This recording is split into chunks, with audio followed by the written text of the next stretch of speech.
Hey everyone, welcome back to Quasar. Today we're dropping a massive truth bomb about the Penguins of Madagascar that you definitely didn't see coming. We all know the iconic squad: Skipper, Kowalski, Rico, and Private. But turns out it wasn't always just the four of them. If you grew up watching their spin-off show on Nickelodeon, you probably remember Skipper occasionally slipping up and mentioning two other guys.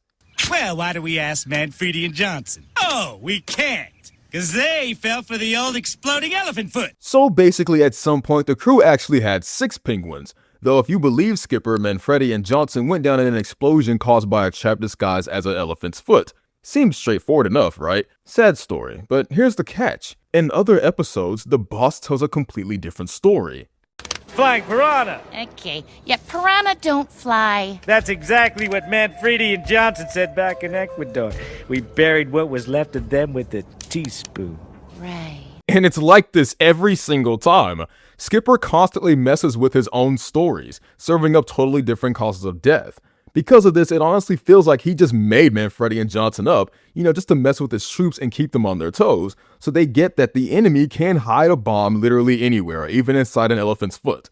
Plus, the whole thing feels like a basic nod to that old movie Stalag 17, which also features a duo named Manfredi and Johnson who get shot trying to escape a POW camp. Except this whole theory completely falls apart later on, when the other penguins make it crystal clear they knew these guys personally and served right alongside them. He is not making this easy. Easy? Was it easy for Manfredi and Johnson when that undersea escape tunnel turned out to be the business end of a beluga whale? They couldn't even speak for a month. And even then, it was gibberish. So if this is going to be hard, that's fine with me. And just to completely wipe out any remaining doubt, near the end of the series, Manfredi and Johnson actually show up on screen in the flesh. Hey, Manfredi. Yeah, what's that, Johnson? Was that Skipper? And the guys? Skipper! Guys! It's us! Come back! Woo! That cesspool made Hoboken look like the French Riviera. Let's never go there again. Meaning, while our main 4 are 100% sure these guys are long gone, the 5th and 6th penguins are actually alive and kicking.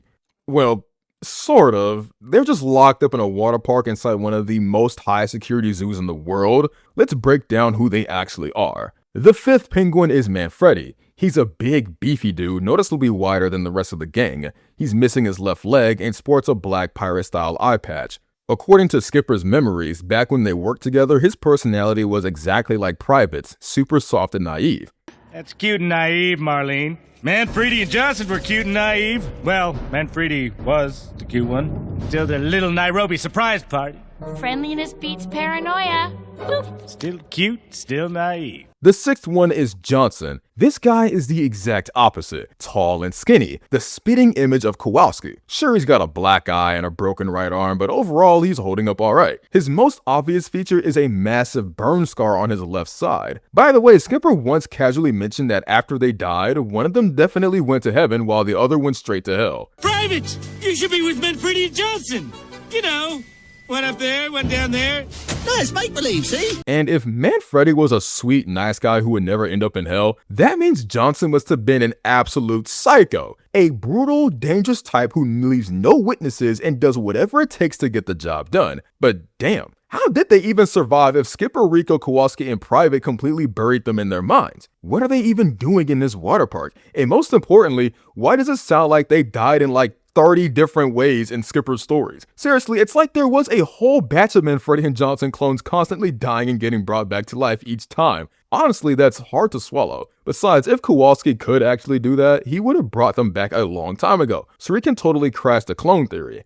But the wildest part is that Manfredi and Johnson were actually there for all those insane missions. This is backed up by a classified file the penguins swiped from the Danish consulate. Even though half the lines are blacked out with a marker, the stuff you can read perfectly matches Skipper's wild stories. Flying piranhas, the elephant's foot, the beluga whale, the teaspoon, it all checks out. Skipper definitely wouldn't break under interrogation by the Danes, which means they found out on their own. And that proves all these crazy incidents actually happened. Judging by the sheer number of scars, Manfredi and Johnson went through absolute hell, but they somehow made it out alive. Accident-prone, Private? Oh, I've seen accident-prone. Try Manfredi and Johnson with a Chinese lantern and 6 bottles of rocket fuel. Yeah, it sounds terrifying, but none of those reports actually said they died. The same goes for Skipper's other lines. Remember what happened to Manfredi and Johnson? The order was to smother them with affection. Oh, only heard the first half. And that's why we double-check. In places where it looks like the guys are done for at first glance, there was actually zero life-threatening danger, which means they managed to wiggle out of it that time too. Long story short, it doesn't smell like death at all. Manfredi and Johnson are just the 2 unluckiest penguins on Earth, constantly tanking all the damage. But okay, if they walked away with just injuries half the time, how do you explain everything else? Skipper literally said they got blown up by an elephant's foot, that they were buried after a flying piranha attack, and that they once peacefully passed away right in a spa. Is there such a thing as a demise that's not gruesome, Skipper? Manfredi and Johnson? And the day spa incident? Oh, yes. What a relaxing way to go. Way too many different deaths for just 2 guys, right? But I've got a very logical explanation for this. Clearly, on one of their missions, the squad walked right into such a brutal ambush that Skipper had to make the hardest call of his life: abandon Manfredi and Johnson to save the rest of the team. He took the blame entirely and still eats himself up over it. It's no coincidence that this exact moment was among Skipper's darkest memories hacked by Dr. Blowhole. This mission was a total suicide run from the start, and the crew still remembers their brothers. But Skipper knew it was a necessary sacrifice, otherwise all 6 of them would have gone down. The Penguins escaped and could only watch from afar as their friends got blown up. Don't test me, Rico. If I have to take out one of my own, I'll do it. Just ask Manfredi and Johnson. If you watch Rico's charades, you can see the guys went down swinging and fought to the very end. I told you there's only 2 ways out of this unit. The way Manfredi took. And the way Johnson took.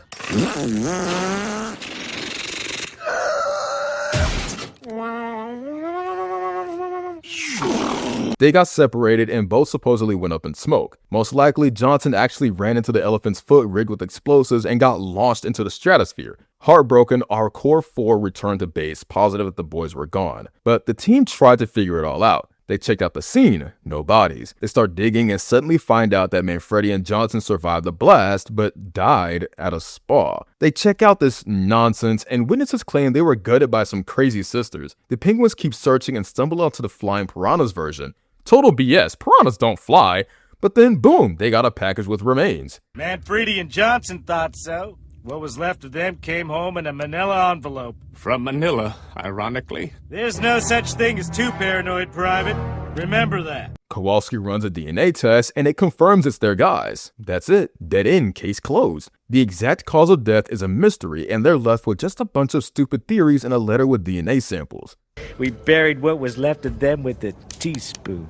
Right. And now, let's remember where these 2 are sitting right now. In the Seaville Aqua Fun Park. And guess what? That's Dr. Blowhole's homeland, his most hated place on Earth, and the whole reason he became a villain in the first place. It's the ultimate revenge prison, making your enemies suffer in the exact same place where you suffered. It's highly possible that after the explosion, Blowhole grabbed the wounded Manfredi and Johnson, locked them up there, and then simply covered his tracks. To keep Skipper from looking for them, he threw Manfredi's leg and eye along with Johnson's feathers right into the envelope with their remains. The Core 4 bought the death story and gave up the search, and as a result, 2 battered veterans are still rotting in a prison that is impossible to escape from without Kowalski's brains and outside help. So there's the whole mystery behind their death for you. And that's all for today. Smash that like button and subscribe to the channel. Thanks for watching and peace out.